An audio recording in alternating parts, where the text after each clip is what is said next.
This an all-out blitz, real hard hits, them other podcast trash, we gon' make them all quit. We cover all the topics with intelligence and logic.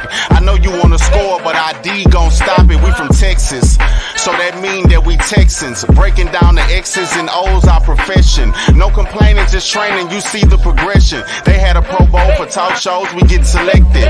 We gon' celebrate every win like a birthday. Ray J with the news, first with all the updates. Spin move on the competition, yeah, we juking them. You not really in touch if you not tuning in. This is Crenshaw, Briggs and VT. We want the touchdown, we not trying to go for 3. And it's best if you get up out the street, cause them bulls out the pen and they bout to stampede.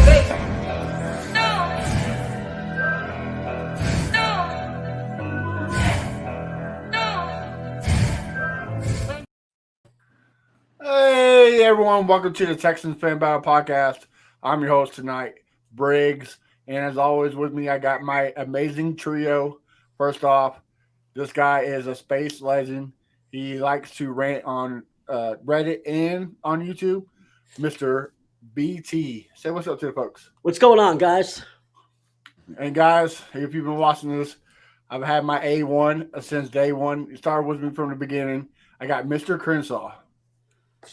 What up? And guys, we have a special guest kind of kicking off, ending our special guest tour. We got the very first running back in Texans history, Buckeye legend, Mr. Jonathan Wells. How you doing, sir? Doing great, man. What's going on, fellas? How y'all doing? Doing well. Yeah. So how's the off season or retirement treating you now that you're not playing football no more?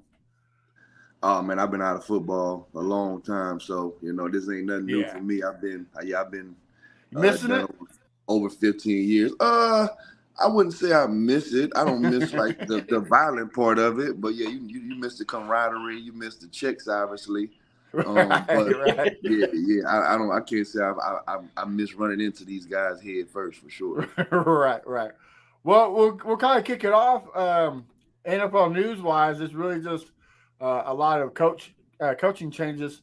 Sean Payton decided to stay at Fox and turn down all the coaching offers. Yeah, I'm kind of surprised too. I'll start off with you, Mr. Wells. What do you think about it? About Sean Payton? Yeah, him staying in Fox. You think it was smart or? Well, I mean, obviously it's smart for him. I'm a little disappointed. I was hoping the Texans had a shot to get Sean Payton. He's definitely would be first on the list as far as everybody that's out there for me personally. But yeah, I mean, obviously that's what's best for him and his family. So hey, you gotta respect it. Oh, most definitely. BT, what about you? Surprising? It's not surprising, but I also don't necessarily believe that it's completely over for every single choice right now.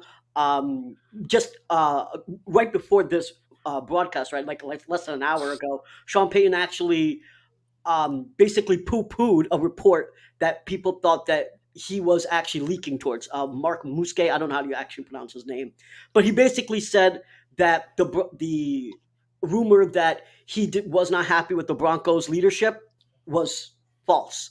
So I don't know what's going on necessarily, but what I will say is that Sean Payton could go back and actually be the head coach in Denver. I'm not going to throw that away. I've heard through certain birdies that basically from a Houston standpoint, he's out of the picture. This was talked about not just the people that I know, but also Cole Thompson, who's just on a space that I was listening to, who was very involved with the Texans organization, also said the same thing. That is being reported it's not just insiders at this point. It's pretty much what we think at this point is that the Texans did offer a bunch of stuff to the Saints, and Sean Payton didn't want to come here. So I think he still has a shot of going to Denver, though. All right. Crenshaw, what you thought?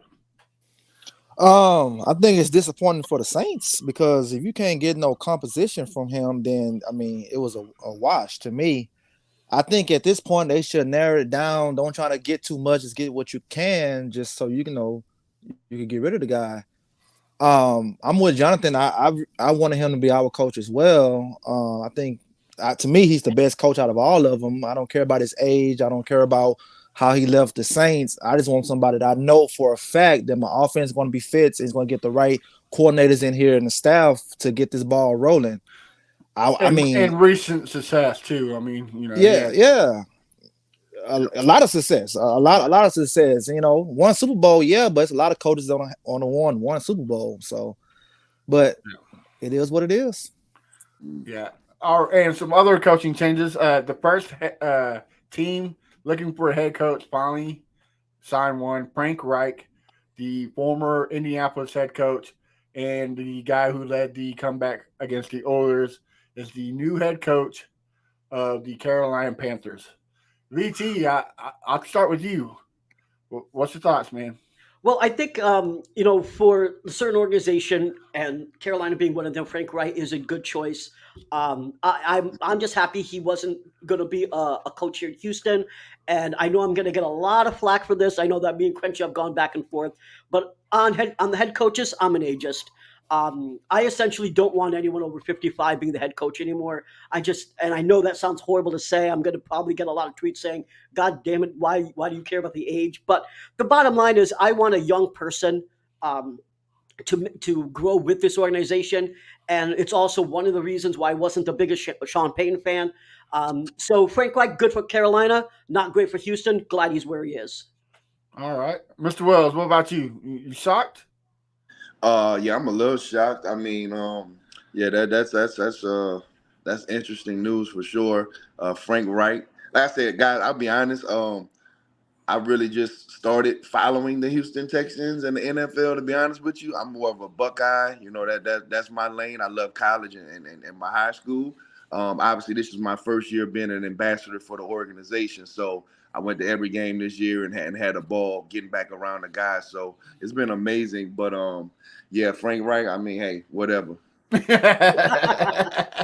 Love it. All right, I'll end it with you, Crenshaw. What do you think? Yeah, I was surprised he got a head coaching job right after he got fired. I think he should have at least waited a year and let other candidates get that job. But I mean, I guess he know people that we don't know. You know how it go. Oh yeah. Hey, as long as one less spot to fight for the Texans, I'm okay with it. I don't care if it was Jeff Saturday going to the Panthers. As long as somebody got picked up by them so the Texans can pick whoever they want, I'm okay with it. All right, well, since you mentioned the Buckeyes, Mr. Wells, we got the draft to talk about. And here's a little intro for us. The Houston Texans select. All right, listen, we're on the clock, and we're going to turn the pick in here in a few minutes. We're going to make you a Houston Texans. All right. Well, you're a Buckeyes fan. Texans fans want quarterbacks. Obviously, the top two is Bryce Young and C.J. Stroud. Tell me, why should we go C.J. Stroud besides Bryce Young, Mr. Wells? First and foremost, I think they're both amazing quarterbacks. And to be quite honest, until after the Georgia game, I was not just pumping C.J. Stroud like that, to be honest with you. I still wanted to see him play against some SEC talent. I still want to see him play against what we consider the best out there in college football. So he sealed the deal for me with his performance versus Georgia and that defensive line and that front seven. Obviously size. Some people don't care about size. I think we're in the AFC. You know, you're going against, Vince Herbert. These guys are 6'6", 6'5", 6'5". When you got to go out there in that weather and it's snowing, you finally get yourself back in the playoffs. Me personally, I wouldn't put my franchise on a 5'11", 190-pound guy. That's just me personally. Not to say that he can't come in and be successful. I wish he comes in and balls out wherever he's drafted. But for me, I think CJ just has the size, and he distributes the ball better than anybody that's coming out of this draft. We had 3,000-yard receivers in 1 year messing with CJ Stroud. So I think he has everything that you need to be a good quarterback. Obviously, it's going to depend on the offensive line. It's going to depend on the talent that you surround him with, just like every other quarterback that's drafted. But me personally, I think CJ is a no-brainer in this one. Okay. We already know Crenshaw and BT's feelings about it. BT is very anti, Bryce Young because of what you said, his size. He just doesn't think that he can make it. And I think Crenshaw is now leading towards the Stroud mania. So we'll see. Going to the number 12 pick, there's a lot of speculation. Some people say we should get Robinson out of Texas, the running back. And then a lot of us want receivers, and then a lot of us want defense. What do you think would be the best spot for the Texans to go at 12? I'm definitely not going running back in the first round after what Damian Pierce did. You can find another great running back anywhere between second and fourth. Yeah, second and fourth round. Yeah, you know what I'm saying? Yeah. We definitely need a number one receiver. So if we can't get one in the offseason, we're going to need to draft one of these guys. A Jackson Smith and Jigba, CJ Stroud reunion would be idealistic. I think from what I'm reading, he's one of the most prepared wide receivers, even though he didn't play this year. What they think that's going to be NFL ready. And what Olave and Wilson is doing in their rookie seasons, we got some things rolling here at the wide receiver position at Ohio State. So I would hope we get a receiver. Can always use help on the offensive line, but I'm definitely not going running back at number 12. All right. If Jackson's not there, who would you rather have? I haven't studied the guys enough as far as like wide receivers that's available. I just somebody who's proven, somebody who's played against great talent in college, and somebody who's put up some big numbers, man. I think we need a big receiver, which I like Nico Collins. I was hoping Nico Collins had a breakout year this year. He was kind of dealing with he was kind of doing it until he got hurt. I mean, he was having a breakout year. Yeah, better every game. Yeah, he was dealing with some injuries, but I love his size. I love, his frame and stuff like that.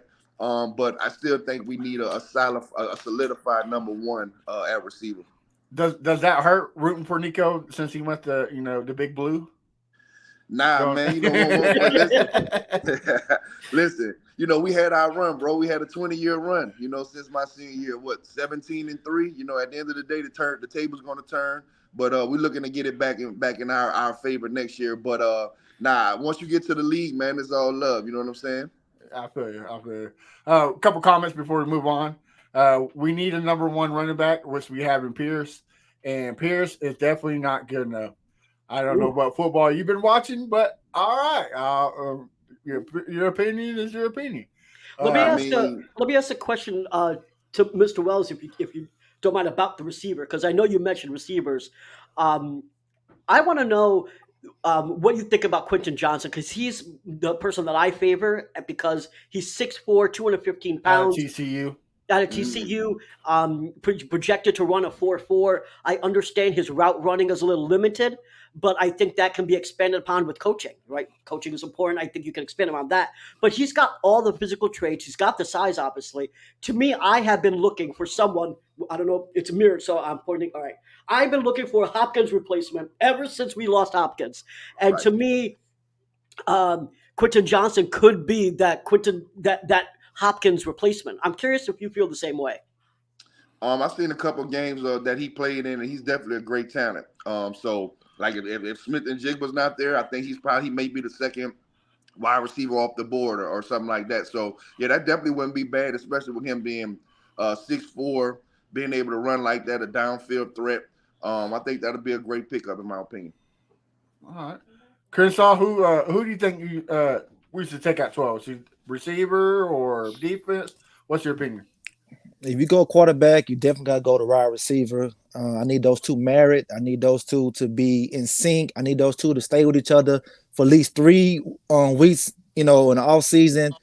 I need that connection back. Just like VT said, we need our D-Hop back. We need our Andre Johnson back. We need those guys that defense are scared of. Right now, they ain't scared of shit from our wide receivers. Right. At all. And that's at all. So that's the reason why they stacked the box against Pierce, because they don't respect them. So we need a number one wide receiver out there. All right. I wouldn't mind either. I wouldn't mind getting a free agent wide receiver or taking one in the draft. And if the free agent wide receiver don't pan out like you think, Marvin Harrison Jr. I mean, I think he's gonna be a stud next year. We hope that we're not that terrible where we're in a position to draft him that high. Right. So That's another thing. If you're looking to get him, then you're or we talking can about just- being terrible another year. we can just wait. Hopefully, the Browns are still the Browns, and stink it up, and we get a high pick that way. But Okay. I know you're a Ohio fan, but hopefully you're not a Browns fan. So I'm sorry. I did radio for the Browns. 92.3 Okay. The Fan for a couple of years while I was living in Cleveland. So I pulled for them. I really more or less pulled for the fan base because they got a loyal fan base. Oh yeah, And I see some of those fans, man. It's like, woo. Yeah, they've been through a lot. They've been through a lot in Cleveland. So to see them have a couple of years success, I was actually happy for them. So let me ask you something, Mr. Wells. A lot of people on Twitter and Facebook, whatnot, wherever you get your banter from Texans fans, they all say if you go D'Amico Ryans, you have to draft nothing but defensive players in the first round. Do you believe that, or is that just ignorance? No, I do. I don't believe that. So just because you go D'Amico Ryans, you're saying that you will not draft a quarterback and you don't need a receiver? No, I'm not buying that at all. D'Amico Ryans specializes in defense. We understand that, but the only way for us to be successful is he's going to have to find the right offensive coach, the right offensive scheme to put the guys in position to make plays. So I think that's a huge situation. I think if D'Amico's here, if they get D'Amico, that'll be another great pickup. He's familiar here. He's young. Only thing is he just has no head coaching experience. So you're gambling when it comes to what you think he'll be able to do at the head coaching position. But I definitely don't agree with that. Yeah, that's what I was trying to tell people. We didn't lose just because of our defense. Did it hurt? Yes, it did. But a lot of our games we lost was because of coaching and bad quarterback play. You got the pieces there on defense. If you get the right scheme fixes a lot of stuff. Yeah. So I think D'Amico would help us. Crenshaw, what about you? What do you think? If we go D'Amico, we need to go defense? No, we gotta get a quarterback. We gotta get a quarterback. Point blank. Period. Matter of fact, why I got the mic. I mean, Okay. I don't know. I don't know if you can say this, Jonathan, but when you guys was in the up in the box watching the game, and you guys saw Davis Mills out there, be honest with me, if you can. Did you guys think he can lead us to the promised land? No, I did not. I think he's a solid, great guy. I think he can do what he did for you this year, in my opinion. He may win 5, 6, 7 games at some point, but do I think he's the guy to take us to get a Super Bowl or deep into the playoffs? Not by what I saw. Just too many open throws that was missed. It's just a lot of easy stuff that was missed. I understand when it's hard, but sometimes you got to make those easy throws, and he missed a lot of easy throws, in my personal opinion. So now we got to get a guy that's going to be locked in for the next 5 years, 7 years up here. Now, let me ask y'all this. What do y'all think about trying to go up to somebody as a quarterback in free agency as opposed to drafting one? Now, I am for Derek Carr, Jimmy G. Like, I'm for it. Tyler Huntley. There's another one. I can't put my finger on it. But I'm for it. As long as his name ain't Tom Brady and can be a serviceable quarterback to get us through that gap, maybe suffer another bad year and get Caleb Williams and Marvin Harrison Jr., I'm okay. But that's just my opinion. I know Crenshaw and VT kind of are on a different boat as me, but what about you guys? Yeah, if I'll chime in here. I mean, there's certain vets that I wouldn't mind. Huntley, I would take. I know that some of the fan base is into Carr and so forth, and I wouldn't mind actually drafting a quarterback and taking a vet. And I know that sounds kind of crazy, but let me tell you why. Who's going to mentor the rookie quarterback? It's not going to be Davis Mills. It's not going to be Kyle Allen. He's not going to be here. So, I mean, like, who's going to mentor the actual quarterback? I wouldn't mind.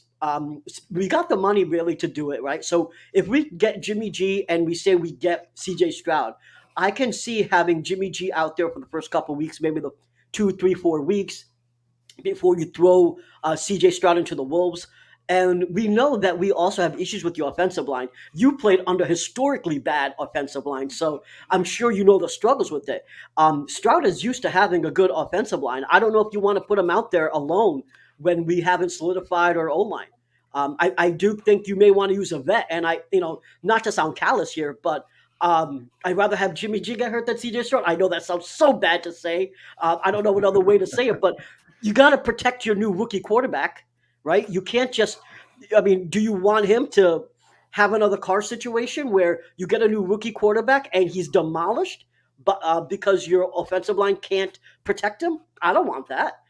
That's high draft capital. That's premium capital. You want it for the next 10 years, not for the next 12 months. So I would say get a vet and a rookie quarterback. I like that. I like Crenshaw? that.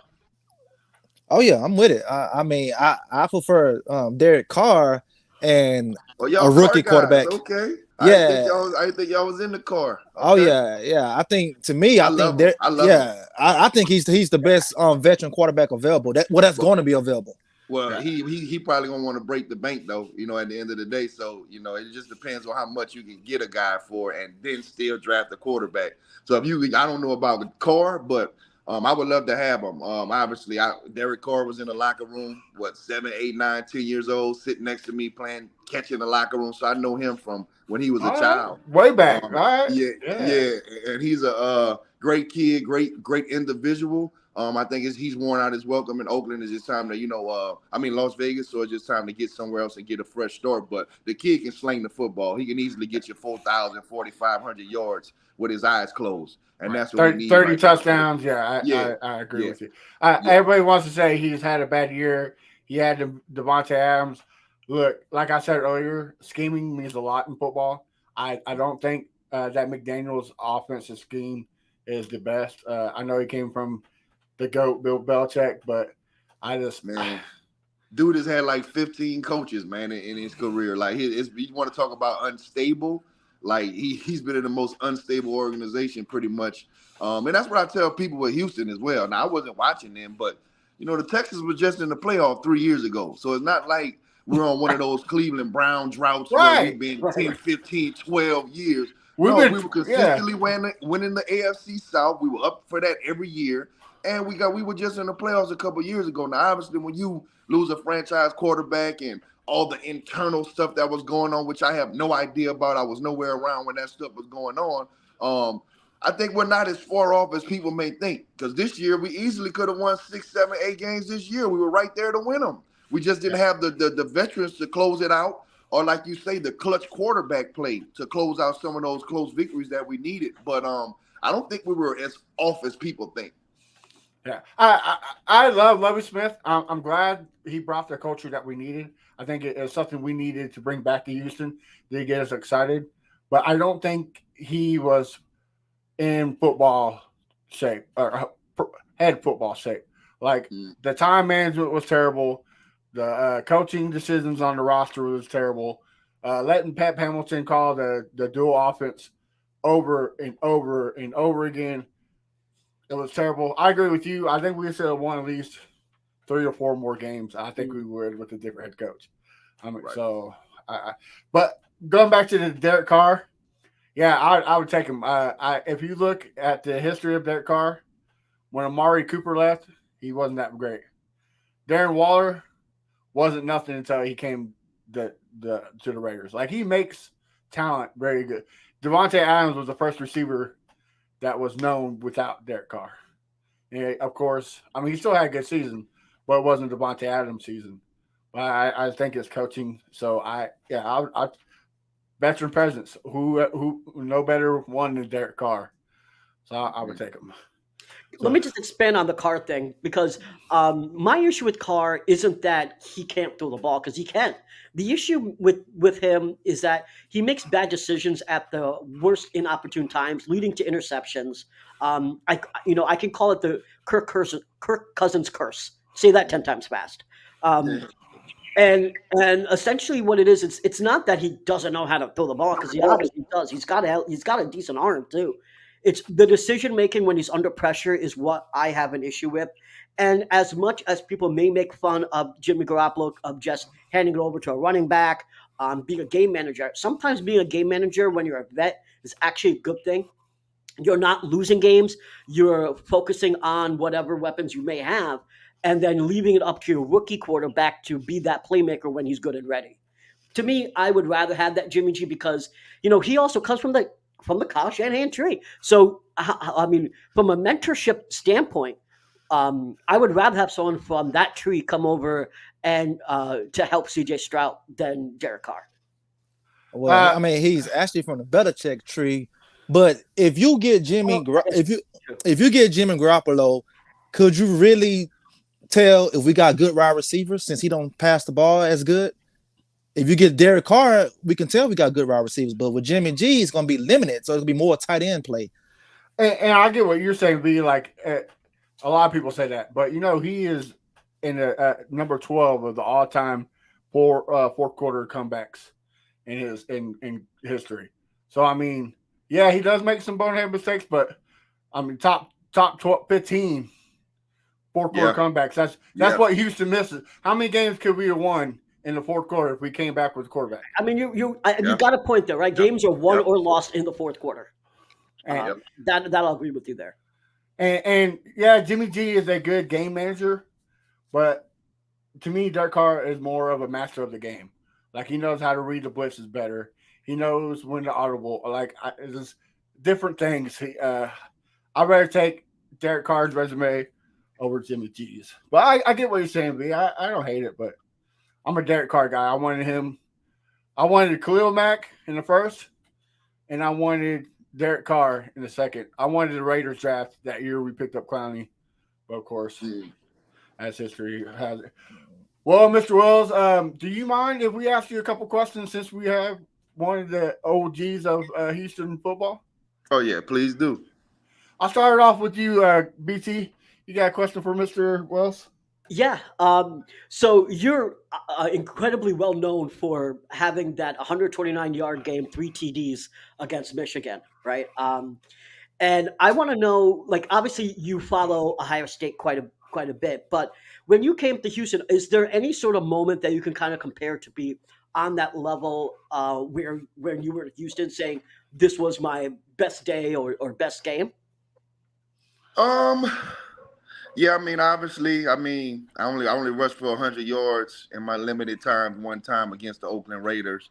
That was about my third year, so I was kind of like getting in the zone, but rushed for 100 yards, 72-yard touchdown reception, didn't play the next week. So that was kind of my experience in Houston. It was always, hey, I come in, maybe save the day in the second half and don't play the next week. You know what I mean? So Houston was frustrating for me, but I kept my mouth shut, kept my head down, and when I got my opportunities, I was always ready to step up and make plays and make sure that we didn't have a drop-off in the offense. So obviously, my favorite memory is beating the Dallas Cowboys, though, to be honest with you. The first game, franchise history.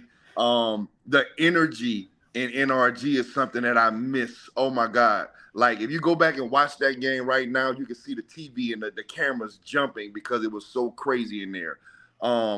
We got to figure out a way to get the energy back in NRG because it's dead in there. So the Cowboys game that goes down in history for me. That was a great night for the franchise.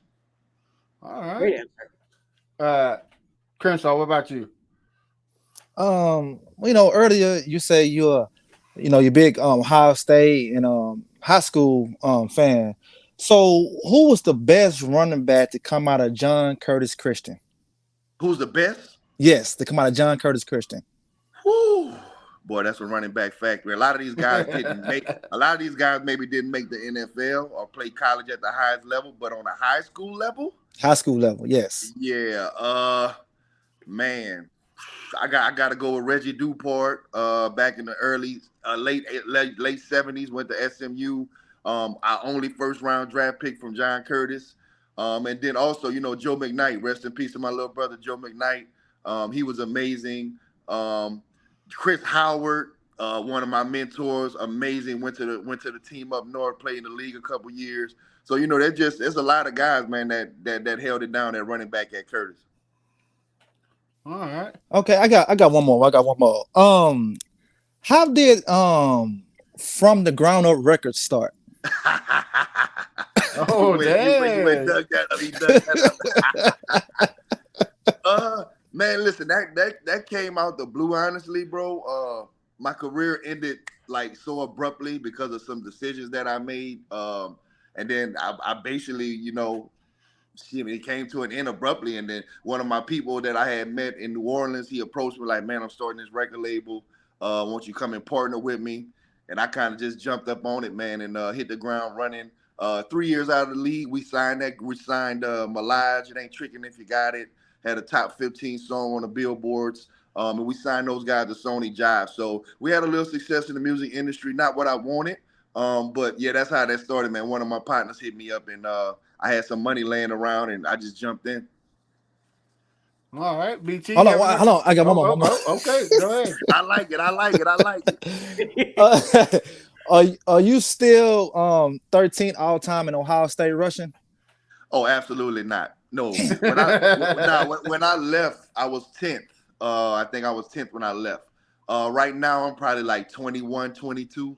Dude, we put out so many great running backs. Yeah, we put out so many great running backs over the years. Like I said, college running backs. You know what I mean? Like everybody that goes to Ohio State, these guys are rushing for 1,800 yards like it ain't nothing now. You know what I mean? Especially because they're in that spread offense. J.K. Dobbins, Ezekiel Elliott, Carlos Hyde. We had some monsters at the running back position since I've been gone. So, I'm not in that top 10 anymore. But hey, I'll take it. When I left, I was. It's okay.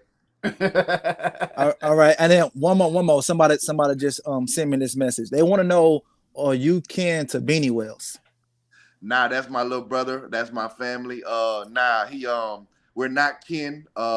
He actually asked Tressel to wear that 28. I was happening to be up there in Ohio, and he came in the office when he was coming in as a freshman. And Coach Tressel was like, Jay, I think he gonna hold it down. So I said, yeah, run with it, man. So Beanie's like a really, really, really great friend. I look at him as blood brother. I was so proud of him taking that number 28 and taking it to a whole nother level. So I'm very proud of him and proud to say that he's a Buckeye as well. All right. BT, you got another question before I ask mine?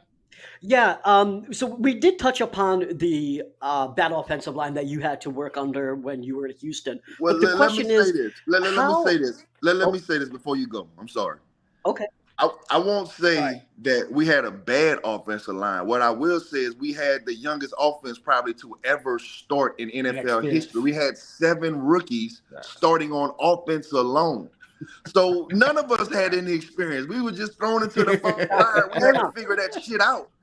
Because you think about it, a lot of those guys went on to have great careers. Chester Pitts, Fred Weary, some of those guys. So they went on to have great careers after that. But that first year, bro, it was just that shit was moving like heat-seeking missiles out there. We had to figure it out. And we didn't have any leaders to depend on. You know what I mean? I had to step up and be a leader as a rookie, because we didn't have anybody that was vocal like that. So I had to take on that challenge. I didn't know shit. You know what I'm saying? So I never throw my guys under the bus. They bust their ass, bro. I just think we had a lot of immaturity, and we had a lot of guys that needed to grow, because that was our first year, to be honest. And that Tony Baselli injury didn't help either. And don't even get me started on him. Hey, bro. Don't even get me started on him. You are preaching to the choir. I'm glad he made a Hall of Fame. Good for him. But I would never root for the man because one snap he came and got all them M's while I'm out there getting killed for a couple 100,000. He didn't play one snap. Exactly, bro. Yeah. Everybody wants to blame David Carr. Nah, you need to blame Tony Baselli. Tony Baselli is the reason. If he plays, I easily rush for 1,000 yards as a rookie. Now we're talking about something totally different. You know what I'm saying? I only started 10 games my rookie year. And had I started the whole 16 like I should have, in my personal opinion, I would have had 1,000 behind that line. So, we might not be having that same conversation. So, I don't throw my guys under the bus, man. And David Carr probably wouldn't be a gun-side quarterback. He might have been a real good quarterback. So, yeah, he had it rough. He had it rough. Yeah. Really did. We had it rough. That ain't no lie, bro. You want to finish your question, BT? Yeah, I think you answered most of it. My real question was, how was the locker room? But I think you kind of answered it. It's like some people took charge, and it sounds like you were one of them, unless you want to expand upon really how was that locker room? Because that was my question. Like, when you have a certain piece that's not working, in your opinion, though, was the whole entire offense, but how did you keep that locker room from running and not collapsing? Well, first of all, I give big props to Dom Capers. Dom was a great coach. No nonsense, hard work. You got to put that hard work in playing for Dom. Also, we had so many great leaders on the defensive side of the football. Remember, our defense was incredible because that's where they spent most of their draft capital in that supplemental draft, should I say. So, you got Jamie Sharp, or you got Aaron Glenn, you got Gary Walker, Seth Payne. Like, we were loaded. Kylie Wong, we were loaded on defense with a lot of veteran guys. So we had to we had to kind of lean on those guys on the offensive side. So I'm sure there were days that they were frustrated. We couldn't get something going on offense. We actually, the craziest game of my career was we beat Pittsburgh 24-6. And we had like 45 total yards the whole game, and we won 24-6. That was the most amazing shit I ever seen in my life. That was a Don Capers revenge game, was it not? Yeah. Pittsburgh? I don't know. I don't know yet. Yeah, I think that was his old coaching spot. But I think that's where we got him, was Pittsburgh. Don Capers? No, we got him from Carolina. Yeah, Carolina. I thought it was Pittsburgh. Carolina. Okay. Yeah, Carolina. Yeah. Well, that doesn't. Damn, I dropped the ball on that one. That's okay. Well, here's my question: how does it feel to be the very first rushing touchdown of the Houston Texans franchise? The very first rushing. I don't have the rushing touchdown. The first touchdown. Who has the first rush? Is it David Carr? Carr might have had the first rushing. I thought you had it against the Jaguars. Oh, well, I mean, for running backs for sure. It felt great, man. But once again, that was a tough environment. You want to talk about going to Jacksonville back then with Henderson and was the big Stroud, and Jacksonville was an animal back in the day. So those are one of the games that I definitely looked up to. But I had a rough day that day. I remember I had probably 30 yards, but I did score the game-winning touchdown. But we just kept pounding. But that was a rough environment right there in Jacksonville that rookie year. All right, BT, you got one more for him? Yeah. So we've been talking about the head coach search, and if you've been paying attention a little bit on Twitter, you know that Texans fans are kind of going nuts right now. A lot of Texans fans really wanted Sean Payton now that he's out. Now it's D'Amico Ryans. I just want to know from your perspective if it's between Shane Steichen or D'Amico Ryans or Mike Kafka. Now that you're an ambassador to the Texans, who's your preference? Or do you even have a preference on what head coach we should have? And if it's not an individual, would you say that we should go offensive-minded or defensive-minded? Man, offense wins games, defense wins championships, but you got to be able to score some points. So we got to figure out this offensive side of the ball, and we're not going to be able to compete with anybody. Me personally, I would like an offensive-minded coach. We just went with a defensive guy in Lovie Smith. And like I said, I think he had those guys playing good football before injuries and all that type of stuff. And then just the offense not being able to give any support. The defense is not going to be able to hold up for 17 weeks like that when you don't have an offense to support. Obviously, man, as a former player, I think D'Amico Ryans, sounds like a sexy hire.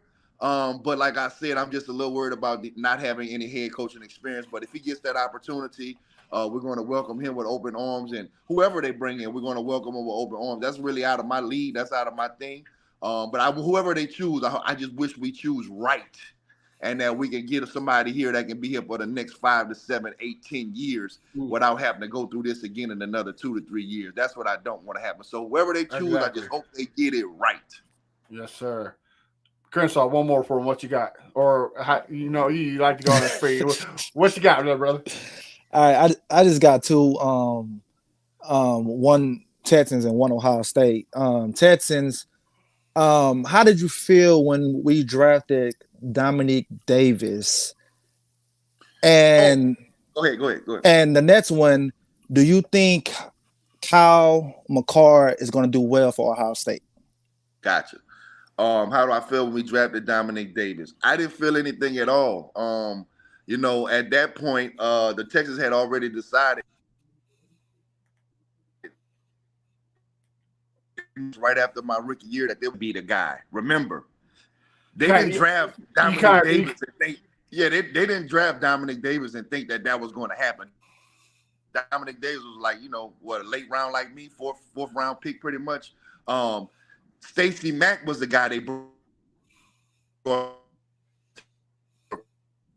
me was with what's the offensive coordinator that I fucking hate? Oh, Chris Palmer. So they brought him in to replace me pretty much after the season. They told me I didn't even have a chance to keep my job. They told me that they're going another direction, pretty much. So yeah, I'm like, wow. After what I did my rookie year, like nothing. So I went from 197 carries to 5 carries my second year. They took me completely out of the playbook. So I didn't feel anything about Double D. Double D is the guy who I love because he saw an opportunity and he took advantage of it from his very first carry. When I saw him play against the Miami Dolphins that second year, you knew he was going to be something special.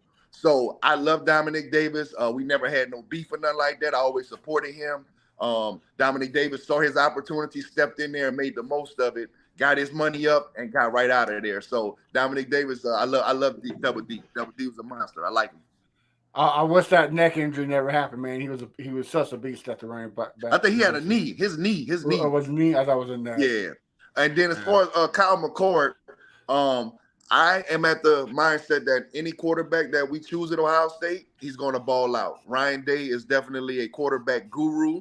If you look at what he's done since he's been at Ohio State, you're talking about Dwayne Haskins, top 15. You're talking about Justin Fields, top 15. Now you're talking about C.J. Stroud, top 5. Ryan Day is that guy. So I think Kyle McCord or whoever wins that starting job, I think they're going to be just fine. We always are loaded with talent when it comes to the wide receiver room. So I don't think anything will be different this year. I think we'll continue to have a high-powered offense. I hope so. All right. Okay. Hold on. Hold on, man. Killing me, Smalls. Hey, I got it, baby. I'm here. I'm finally up. I got the energy now. Okay, now as far as the wide receivers, you guys have had tremendous wide receivers like the last so many years. Is that the talent or that's Brian Hartline play design? Well, I don't think Brian Hartline was calling plays at all. Well, for wide receiver coach. Yeah. Passing game coordinator. I think it's I will give Brian Hartline ultimate props when it comes to recruiting because Brian Hartline is the reason why we're going in and landing this type of talent at the wide receiver position. So I thought it was a smart move for Ohio State to give him the offensive coordinator position. Me personally, I still want Ryan Day calling the plays. I don't have any problem with Ryan Day calling the plays. Our offense has been in the top 3, top 2 in the country every year since he's been there. Our problem at Ohio State is defense, is not the offense.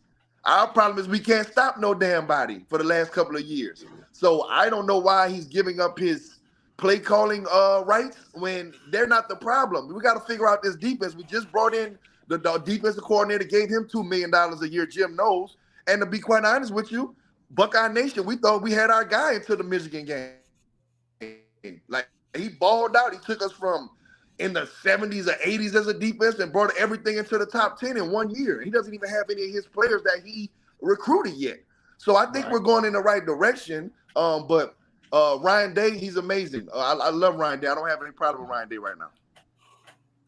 All right. Well, I got 2 questions before we kick it off. I'm in this group chat, and we're talking about Texans draft. We talked about C.J. Stroud. A lot of these guys said that C.J. Stroud will not be successful because he's an Ohio State quarterback, and you know the history of Ohio State quarterbacks. They're not good. What do you say to those guys? Tell them, Boyle. Tell them how it is. Well, I keep it real. I understand that, but, man, this is football. Every year is a different year, number one. And let me ask you guys this, since you're so high on Bryce Young. What Alabama quarterback has gone to the league and just been a dog like that? I don't know that many. Right. So throw that out the window. And secondly, like I just got done telling you, we've never had a quarterback coach like Ryan Day to get these guys and develop these guys. Ryan Day came from the 49ers. He understands the pro-style offense, which is why we don't run the ball as much. We're now in that pro-style, which is going to have these guys more ready than what you would normally see from an Ohio State quarterback. We will always run. Now we're pass, then run. So this is a new day, no pun intended. I think that Ryan Day he's going to have these guys ready on the next level. But at the same time, it all depends on what team you fall to what situation you fall into. Right. All of those Correct. things play a big part, guys. So, man, it takes a lot to be a successful quarterback in the NFL. You know, it's not just about talent and stuff like that. You got to have an organization that believes in you. You got to have an organization that knows how to put the right system in place for your talents. So it's just a lot that comes with that. But I don't know any great Alabama quarterbacks. I don't know. A lot of schools don't have great quarterbacks that come from them in their history. So I'm not really buying that. I think CJ Stroud has a chance to be the best quarterback that we've ever had in the NFL. That's what I believe. Wow. Yeah, like I told those guys, I mean, Texas Tech never had a superstar until Patrick Mahomes. Wyoming's never had a superstar until Josh Allen. So I mean, that argument is kind of silly in my opinion. But you know, apples. I get it. I get it though. I understand. I understand. So I got another question for you. Me and Crenshaw can't say anything on this because of bias, because we had Lil Kiki and Lil O on the show. But who rap music is better, Ohio or Texas? Ooh, well, I gotta go with. Well, no, that's easy. That's easy. I gotta go with Texas, obviously, because they're more relevant. Now, mind you, one of my favorite rap groups of all times is Bone Thugs and Harmony. They're part of the reason that I chose to go to Ohio State. They had something to do with that. Just because I was so in touch with their music. They basically just painted that whole picture of Ohio, that whole picture of Cleveland. And I was intrigued by those guys. They're still besides anything New Orleans, like the Hot Boys or Master P, Bone Thugs and Harmony is my favorite group of all time, to be honest with you. Okay. Wow. Okay. But Houston, as far as right now, I think it's Houston. And all right. We close. Yeah, we get behind that. Like I said, we had Lil O and Lil Kiki on the show, so we love our Houston culture here. So yeah. All right, guys. Any more questions before we kick it off with Mr. Wells? I got one more. Yeah. Let's go. All right, this the last question. Real talk. This is the last question. Another Texans related question. Are you and Garrett Wallow good friends since y'all went to the same high school?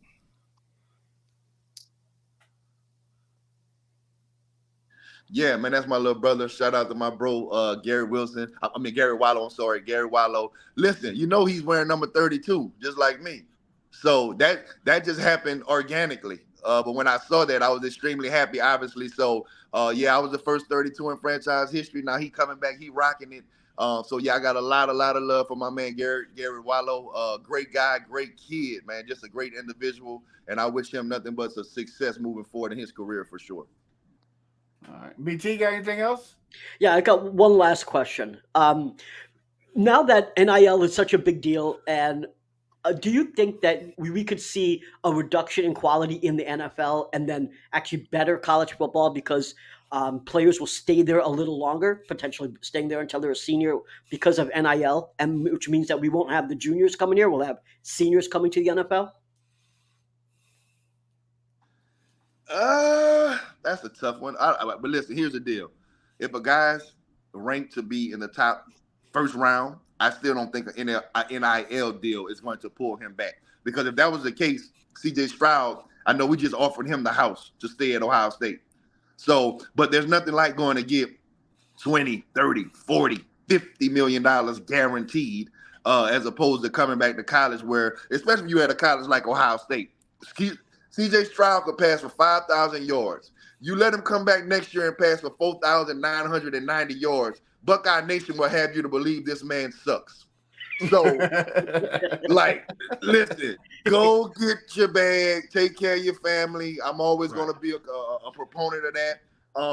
But the only thing I see changing college football is this transfer portal. I didn't think it would get this out of hand. With guys just hopping in that portal like that and not being willing to compete and sit around a year or two and wait. I think a lot of these guys are in for a rude awakening, which is why so many of them are getting in that portal and not actually getting a scholarship. So I think that's kind of opened up Pandora's box a little bit.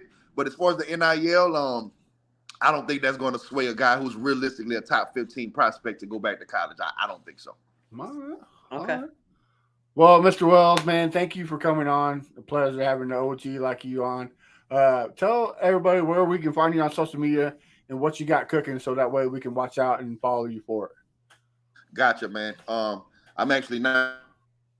I'm at my crib in Colombia, South America. I just got here today, so I'm hanging out over here for about a week. But you can find me on Instagram at JWells Media Group. As you can go to my page, you'll see that I sell some products called O Snap. I want to get you guys some of my products when I get back to Houston to try out. Some right, clean bet. energy, liquid energy, all vegan, all plant-based, no sugars, no fake sugars. Shit is amazing. It's called O Snap. So if you go to my page, you'll see where I have a lot of people trying out the product and stuff like that. So the reviews are crazy.